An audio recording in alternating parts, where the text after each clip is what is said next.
Hello again, everybody. I'm Peter Lusk here at CBOE. Do you remember last week I told you I follow about a handful of stocks? And in my hands, yeah, there's about 20 stocks. And this is earnings season, right?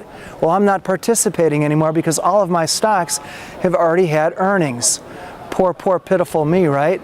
Well, guess what? We're going to talk about a fun stock today. It's called Intuit, and maybe this is a stock that you actually follow. Let's take a look at the live vol slide. At the top, you're going to see these puts all in green. The market is to bid at 2.25. You've got these guys and gals and these traders coming in. They're paying the offer. They're paying 2.25, right? And guess what? Kind of steer your eyes down to the bottom of the screen. We're talking just seconds later. Take a look at the market now. The market now is 210 bid at 2.25. What's happening here?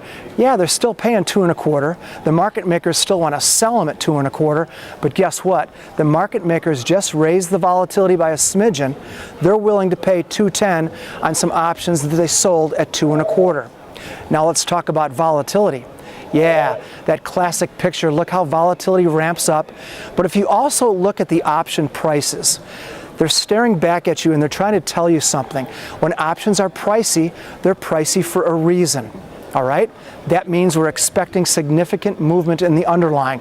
And the movement that we're expecting between now and the third Friday in September is about $7 up or $7 down.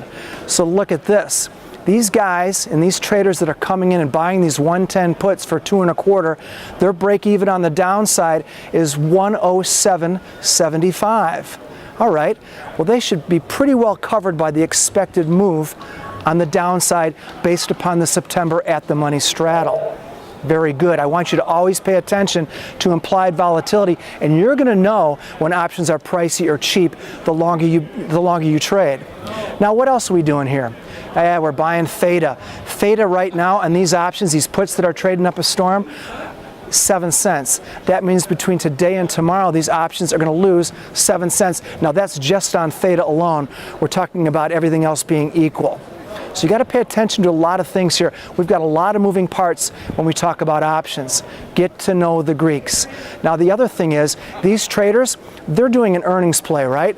If earnings don't happen the way that they want, they've still got to the third Friday in September. But I got a feeling Intuit's going to have somewhat of a significant move. And if it has a move big enough to make these puts worth something, more than what they paid, which is 2.25, yeah, they're getting out. And now they're going to be the sellers, right? Yeah, that's it. I want to thank you all again for tuning in. Hopefully you'll learn a little something, little by little. And until next time, which will be Thursday, my name is Peter, and I'll see you next time.